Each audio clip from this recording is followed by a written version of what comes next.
तो कहानी स्टार्ट होती है। एक आदमी को देखते हैं, इसका नाम बट था। अपने कपड़े चेंज कर शॉटगन निकालकर मास्क पहन लिया था। दरअसल वो तो एक वैम्पायर हंटर था। वो वैम्पायर्स को मारकर उनके दांत निकाला करता था, क्योंकि उस टाइम में वैम्पायर्स के दांत बहुत ज्यादा महंगे बिकते थे। जब उस घर में आ जाता है तो वो वहाँ पर एक सिल्वर वायर, एक सिल्वर की तार लगा देता है। अपने गन लेकर अंदर जाता है, जहाँ पर उसके सामने एक बूढ़ी औरत आ जाती है और वो बूढ़ी औरत उससे पूछती है कि तुम मेरे घर में क्या कर रहे हो। तभी बट अपनी गन निकालता है और उस बूढ़ी औरत को शूट कर देता है। दरअसल वो बूढ़ी औरत कोई आम औरत नहीं थी, बल्कि वो भी एक वैम्पायर थी। और तभी वो उठकर बट पर हमला कर देती है और उसको मारने की कोशिश कर रही थी, मगर बट ने बहुत ही मुश्किल से उस वैम्पायर का गला काट दिया था, जिससे कि वो मर गई थी। उनको मारने के लिए उनका गला काटना पड़ता था और अब वहाँ पर दूसरा वैम्पायर बट की तरफ भाग कर आ रहा था। तो उस वैम्पायर का तो उस तार से गला कट जाता है, जो तार अभी थोड़ी देर पहले बट ने दरवाजे पर लगाई थी। फिर नेक्स्ट सीन में हम एक लेडी को देखते हैं। एक वैम्पायर थी, वो अपने प्रोजेक्ट में एक कॉलोनी बनाना चाहती थी ताकि सभी वैम्पायर्स यहाँ पर आकर रहें। अब उसने वहाँ पर अपने ही वैम्पायर साथी को मार दिया था, जिसके साथ उसकी पार्टनरशिप थी। फिर इसके बाद बट अपने घर में आ जाता है। ये घर बट का किराए पर था। पीला रंग अपनी बॉडी पर लगाने लगता है ताकि कोई भी वैम्पायर उसकी स्मेल को ना सूंघ सके। वो इसलिए ऐसा कर रहा था क्योंकि अभी अभी वो जिन वैम्पायर्स को मार कर आया था, उनके साथी कहीं इसकी स्मेल ना सूंघ लें, उन्हें ये पता ना चल जाए कि उनके साथियों को इसी ने मारा है। फिर वो अपनी बेटी के स्कूल जाता है अपनी बेटी को लेने के लिए। उसकी बेटी बट को देखकर बहुत ज्यादा खुश हो गई थी। बट ने अपनी फैमिली को ये नहीं बताया था कि वो एक वैम्पायर हंटर है। उसकी बीवी बट से पूछती है कि आखिरकार वो इतना लेट क्यों हुआ। बताता है कि वो एक घर में गया था पूल की सफाई करने के लिए। बीवी उससे कहती है, कम ऑन, झूठ मत बोलो मुझसे, तुम्हें पता है इन्हीं झूठों की वजह से मैंने तुम्हें छोड़ा है। और अब वो अपना घर बेचने की बात करती है, क्योंकि उनके पास इतने पैसे नहीं थे कि वो अपनी बेटी की फीस को दे पाए। अपनी वाइफ से कहता है कि फिक्र मत करो, मैं 7 दिन के अंदर अंदर पैसों का इंतजाम कर लूंगा। इसके बाद एक शॉप पर जाता है। वहाँ पर वो वैम्पायर्स के दांत बेचने वाला था। बट का फ्रेंड उससे कहता है कि मैं तुम्हें इन दांतों के $800 दूंगा। बट को पैसों की जरूरत थी, तो वो यहीं पर उन वैम्पायर्स के दांतों को बेच देता है ताकि उसके पास कुछ पैसे जमा हो जाएं। अब रात को वही वैम्पायर लेडी जो प्रोजेक्ट पर काम कर रही थी, तो वो उसी बूढ़ी औरत के घर पर पहुंचती है जिस बूढ़ी औरत को बट ने मार दिया था। वो बूढ़ी औरत उसकी बेटी थी और ये लेडी भी 500 साल पुरानी वैम्पायर थी। रोती है तो उसकी आंखों से खून निकलता है। वो अपने साथियों को अब ये ऑर्डर देती है। वो कहती है कि उस आदमी को मेरे पास पकड़ कर लाओ जिसने मेरी बेटी को मारा है। अगले दिन बट अपने दोस्त से मिलने के लिए जाता है। वो अपने दोस्त को कहता है कि वो दोबारा से यूनियन में काम करना चाहता है, तो वो उसको दोबारा से यूनियन में काम दिलवा दे। ये यूनियन एक सीक्रेट सोसाइटी थी, एक ऐसी सोसाइटी थी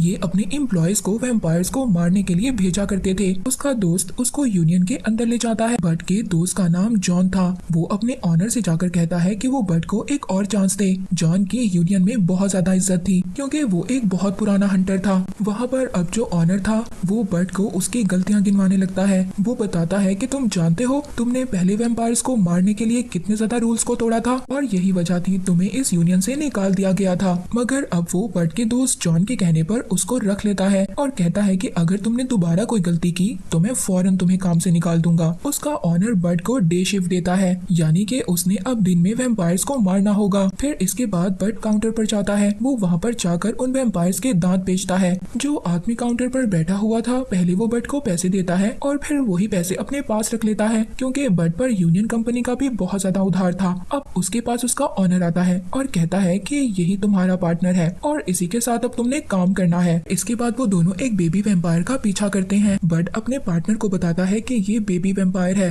ये इंसानों का खून डाइजेस्ट हजम नहीं कर सकते, ये इसीलिए बिल्ली और चूहे का खून पीते हैं। जब वैम्पायर अंदर जाता है तो बट अपने पार्टनर से कहता है कि जब तक मैं वैम्पायर को ना मार दूं तुम अपनी गाड़ी में ही बैठे रहना। उधर बट ने भी उस वैम्पायर को मार दिया था, मगर वो वैम्पायर अचानक से बट के ऊपर आ गया था। तभी वहाँ पर बट का पार्टनर भी आ जाता है। बट उससे गन मांगता है। बट के पार्टनर ने उसकी तरफ गन की थी, तभी बट उस वैम्पायर को मार देता है। बट ने वहाँ पर अब सभी वैम्पायर्स को मार दिया था और उनके दांतों को इकट्ठा कर लिया था। मगर यहाँ पर बट का जो पार्टनर था वो बहुत ज्यादा डरा हुआ था। वो अपने पार्टनर से कहता है कि फिक्र मत करो, शुरू में हर किसी के साथ ऐसा होता है, हम उसी लेडी वैम्पायर को देखते हैं जो कि उस शॉप में चली गई थी जहाँ पर बट ने उसकी बेटी का दांत बेचा था। वो उस शॉप के ऑनर से पूछती है कि तुम्हें ये दांत किसने बेचा। बट का नाम बता देता है और इसके बाद उस वैम्पायर लेडी ने उस आदमी को मार दिया था। इसके बाद बट अपने घर जाता है। वहाँ पर उसको एक लड़की मिलती है जो बताती है कि मैं तुम्हारी नई नेबर, नई पड़ोसन हूँ, और वो एक नर्स थी। अब बट उसका सामान रखवाने में उसकी मदद करता है। उस लड़की से बट की अच्छी दोस्ती हो गई थी। अब अगले दिन बट दोबारा से अपने पार्टनर को उसी शॉप में लेकर जाता है जहाँ पर वो सबसे पहले वैम्पायर के दांतों को बेचने के लिए आया था। जब वो वहाँ पर जाकर देखता है तो उसके फ्रेंड को वैम्पायर्स ने मार दिया था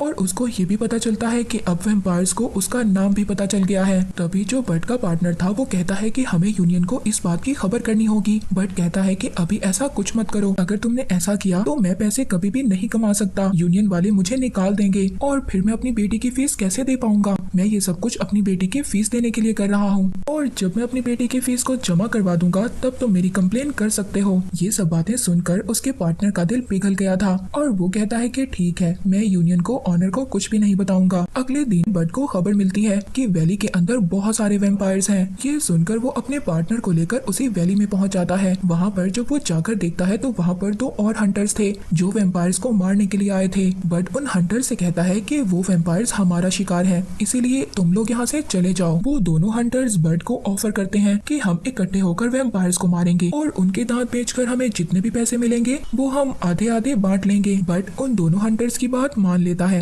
अब वो सभी मिलकर अंदर जाकर वैम्पायर से लड़ने लगते हैं। 100 से ज्यादा वैम्पायर्स को मारते हैं और उन्होंने वहाँ पर सभी वैम्पायर्स के दांतों को इकट्ठा कर लिया था बेचने के लिए। तभी वहाँ पर जो बट का पार्टनर था उसको एक वैम्पायर पकड़ लेता है। वो बहुत ज्यादा डर जाता है। तभी बट उसे कहता है कि वो बहुत ज्यादा स्ट्रॉन्ग है, तभी तो वो वैम्पायर से लड़ रहा था। ये सुनकर उसका पार्टनर बहुत ज्यादा खुश हो जाता है और बट से कहता है कि मैं भी तुम्हारी तरह एक हंटर बनना चाहता हूँ। फिर इसके बाद बट अपनी बेटी को लेकर उसकी फ्रेंड की बर्थडे पार्टी में जाता है। तभी उस वैम्पायर लेडी की कॉल आती है। वो कहती है कि तुमने मेरी बेटी को मुझसे छीन लिया, उसे मार दिया और बहुत जल्द मैं भी तुम्हारी बेटी और तुम्हारी बीवी को तुमसे छीन लूंगी। और तभी बट डरकर अपनी बेटी को उस पार्टी से ले जाता है। वो उसको गाड़ी में बिठा देता है और कहता है कि खामोशी से बैठकर यहाँ पर गेम खेलो। वहाँ से भागने लगता है क्योंकि उस वैम्पायर लेडी के आदमी बट का पीछा कर रहे थे उसको मारने के लिए। तभी वहाँ पर बट एक एक को चकमा देकर मार गिराता है। बट एक टनल में चला गया था। वहाँ पर एक छोटा सा रास्ता था। बट उस टनल से निकलकर बच गया था और इस तरह से बट और उसकी बेटी की जान बच जाती है। अपनी बेटी को अपनी वाइफ के घर पर लेकर आता है तो वो देखता है वहाँ पर वो वैम्पायर लेडी पहले से मौजूद थी और उसने उसकी बीवी को पकड़ा हुआ था।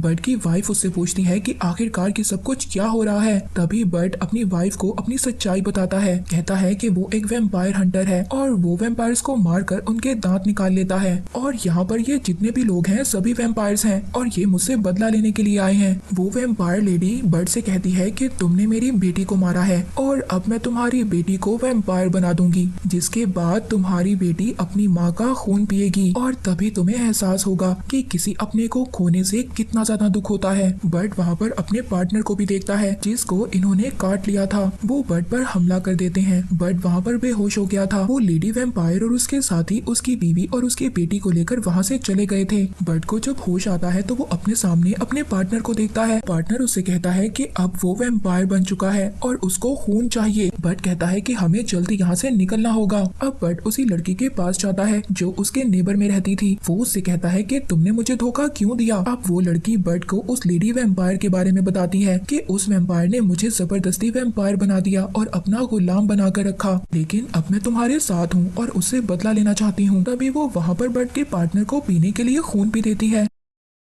वो तीनों मिलकर अब उस जगह पर जाते हैं जहाँ पर वो वैम्पायर लेडी अपने साथियों के साथ थी। तीनों वहाँ पर पहुंचकर एक एक वैम्पायर को मारने लगते हैं। वहाँ पर इतने ज्यादा वैम्पायर्स थे कि उनका सामना ये लोग नहीं कर पा रहे थे। तभी वहाँ पर बट का फ्रेंड आ जाता है जिसका नाम जॉन था और वो एक गन मशीन लाया था जिससे कि उसने सभी वैम्पायर्स को मार दिया था। वो लड़की अब बट को टनल का रास्ता बताती है जहाँ पर छुपकर सभी वैम्पायर्स रहा करते थे। वो लड़की कहती है कि तुम्हारा पार्टनर मेरे साथ जाएगा दूसरी जगह पर और तुम उस टनल में जाओगे अपनी बेटी और अपनी बीवी को बचाने के लिए। अब बर्ड अपने फ्रेंड के साथ नीचे की तरफ जाता है। वहाँ पर वो बहुत सारे वैम्पायर्स को मारते हैं। वैम्पायर लेडी का साथी उससे कहता है कि बर्ड अपनी टीम को लेकर यहाँ पर आ गया है। कहती है कि जाओ और बर्ड को पकड़कर मेरे पास लेकर आओ। वहाँ दूसरी तरफ बर्ड और जॉन भी सभी वैम्पायर्स का मुकाबला कर रहे थे, मगर अचानक से एक वैम्पायर ने जॉन के गले को काट लिया था, जिसकी वजह से वो बर्ड को आगे भेजता है और वो एक गेट वहाँ पर लगा देता है। वो बर्ड से कहता है कि मेरी फिक्र मत करो, तुम जाकर अपनी वाइफ और अपनी बेटी को बचाओ, मैं तुम्हें सभी वैम्पायर्स को मार कर मिलूंगा।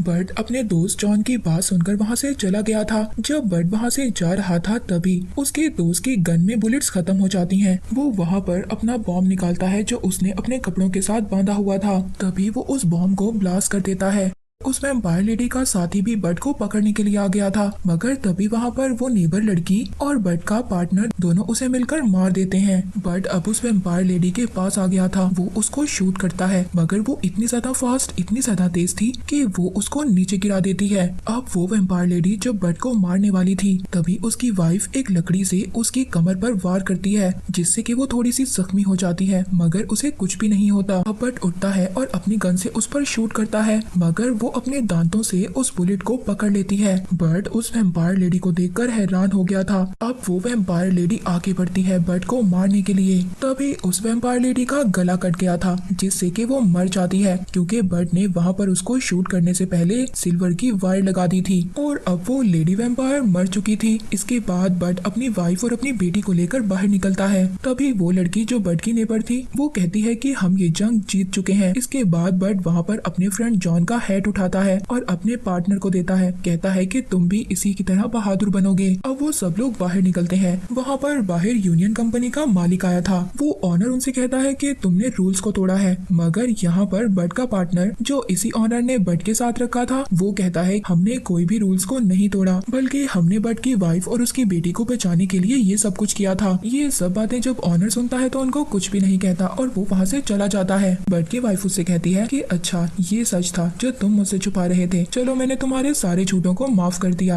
अब वो बर्ड के साथ वापस दोबारा से रहना चाहती थी। ये सुनकर बर्ड बहुत ज्यादा खुश हो गया था, क्योंकि उसको उसकी फैमिली वापस मिल गई थी। ये मूवी यहीं पर एंड हो जाती है।